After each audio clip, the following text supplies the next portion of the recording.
Restaurant का जायका अब आपको घर में ही मिल जाएगा। आज मैं आपसे फ्राइड भुने हुए चिकन की रेसिपी शेयर कर रही हूँ। अगर मेरी वीडियोस अच्छी लगी तो लाल सब्सक्राइब को क्लिक कर दें। साथ में ये जो बेल का आइकॉन है इसको क्लिक कर दें। इसको क्लिक करने से आपको मेरी हर नई वीडियो का नोटिफिकेशन सबसे पहले फ्री में मिलेगा। बिस्मिल्लाहिर्रहमानिर्रहीम की रेसिपी को स्टार्ट करते हैं। इसके लिए चिकन के बड़े साइज के पीसेस हमने करवा लिए हैं। हीट को मीडियम लो रखेंगे और 1 कप से थोड़ा सा कम ऑयल है इसे शामिल कर देंगे। चिकन को धो के 1 घंटे से छलनी में रखा था ताकि अच्छी तरह से ड्रेन हो जाए, इसे शामिल कर देंगे। चिकन को शामिल करते हीट को मीडियम हाई कर देंगे। चिकन पे अच्छा सा गोल्डन कलर आ गया है, इसे निकाल लेंगे। हीट को ऑफ कर देते हैं। इसे रूम टेम्परेचर पे आने देंगे। इसके साथ इसे मैरिनेट करने के लिए मसाला तैयार कर लेते हैं। इसके लिए दही आधा कप लेंगे। इसमें 2 खाने वाली चम्मच लहसुन अदरक का पेस्ट जाएगा। मसाला जात में नमक 1 खाने वाला चम्मच, लाल मिर्च पाउडर 1 खाने वाला चम्मच, 1 खाने वाला चम्मच अधकुटा खुश्क धनिया, चिकन पाउडर 1 खाने वाला चम्मच आएगा, मैं वो अवॉइड कर रही हूँ। सो गरम मसाला पाउडर 1 चाय की चम्मच इसमें शामिल कर रही हूँ।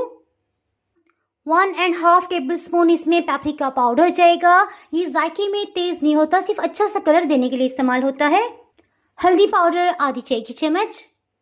इसके साथ साथ मैं आपसे शेयर करती चलूं, चाहे तो आप इसमें दही इस्तेमाल कर लें और चाहे तो 2 से 3 टेबल स्पून नींबू का रस। ये ऑप्शनल है, आपकी जो भी मर्जी हो आप इस्तेमाल कर सकते हैं।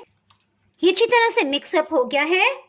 इसमें चिकन पीसेस को डाल देंगे और अच्छी तरह से मिक्सअप कर लेंगे। इसी तरह से मैरिनेट करके आप फ्रीज भी कर सकती हैं और जब भी आपके मेहमान आए या आपने बनाना हो फौरन से बना सकती हैं। कम से कम भी 1 घंटा लाजमी इसे फ्रिज में रेस्ट देंगे ताकि अच्छी तरह से इसका जायका चिकन के अंदर चला जाए। मसाला बनाने के लिए बड़े साइज के प्याज को हम इस्तेमाल कर रहे हैं। प्याज को बारीक चॉप कर लिया है, इसे शामिल कर देंगे। इसके लिए मैं आपको बताती चलूँ, ये वही ऑयल है जिसमें हमने चिकन को फ्राई किया था। प्याज को भूनते तकरीबन 3.5 मिनट हो चुके हैं। हल्का हल्का ये लाइट गोल्डन कलर में आ रहा है। सो इस स्टेज में इसमें 1 चाय की चम्मच लहसुन अदरक का पेस्ट जाएगा। आपको याद होगा चिकन की मैरिनेशन में भी हम जिंजर गार्लिक पेस्ट इस्तेमाल कर चुके हैं। सो भी कम मिकदार में इसीलिए इस्तेमाल किया है। इसमें हम 2 बड़े साइज के टमाटरों का इस्तेमाल कर रहे हैं। टमाटर को रफली चॉप कर लिए। इसमें 1/3 कप पानी शामिल कर देंगे और ब्लेंडर जग में इसका पेस्ट बना लेंगे। टमाटर के पेस्ट को इसमें शामिल कर देंगे। आप चाहें तो आधा कप इसमें टोमेटो प्यूरी भी इस्तेमाल कर सकते हैं। हीट को मीडियम लो ही रखा हुआ है।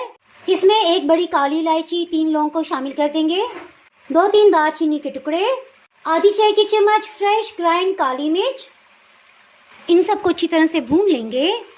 प्याज क्योंकि हमने चॉप करके इस्तेमाल किए थे, देखिए फटाफट से बहुत अच्छा मसाला तैयार हो गया है।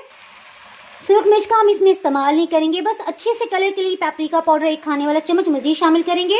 ये देखिए ऑयल तकरीबन ऊपर आ गया है और बहुत अच्छी तरह से भून गया है। मैरिनेटेड चिकन को इसमें शामिल कर देंगे। हीट को मीडियम लो ही रखेंगे। तकरीबन 10 मिनट हो चुके हैं इसे भूनते हुए। देखिए इसमें से पानी टोटली खुश्क हो गया है और इसका कलर कितना लाजवाब बन गया है। चिकन की बोटी काफ़ी बड़े साइज की है, सो इसमें 2.5 कप पानी शामिल करेंगे। इसकी खुशबू और जायका मजीद लाजवाब बनाने के लिए 1 खाने वाला चम्मच कसूरी मेथी शामिल करेंगे, 1 चाय की चम्मच सफ़ेद ज़ीरा। चूल्हे की आंच को बिल्कुल लो कर देंगे। इसे ढक्कन से कवर करके पकाएंगे ताकि चिकन अच्छी तरह से गल जाए। बिल्कुल लो हीट पे पकते तकरीबन 45 मिनट हो चुके हैं। इसे चेक कर लेते हैं। सबसे पहले चिकन को चेक कर लेते हैं। देखिए बिल्कुल रुई की तरह नरम है। सो इसमें 1 मुट्ठी भर के हरा धनिया शामिल कर देंगे। हरी मिर्च को सेंटर से कट कर लिया, इसे भी डाल देंगे। ये देखें कितना मज़ेदार बना। एक दफ़ा मिक्सअप करेंगे। इसके साथ ही इसे डिश आउट कर लेते हैं। मसाले को इसके ऊपर डाल देंगे। देखिए कितना मुनासिब इसमें ऑयल डला है। इसके साथ ही जनाब, अगर आपने मेरा चैनल अभी तक सब्सक्राइब नहीं किया तो फटाफट से सब्सक्राइब कर दें। बेल आइकन प्रेस करना बहुत ही ज़रूरी है। इसके बगैर आपको मेरी नई अपलोड होने वाली वीडियो का नोटिफिकेशन नहीं मिल पाएगा। दुआओं में याद रखें, वीडियो लाइक और शेयर करना बिल्कुल भी ना भूलिएगा। इसके साथ ही मैं इजाज़त चाहती हूँ। अल्लाह हाफिज़।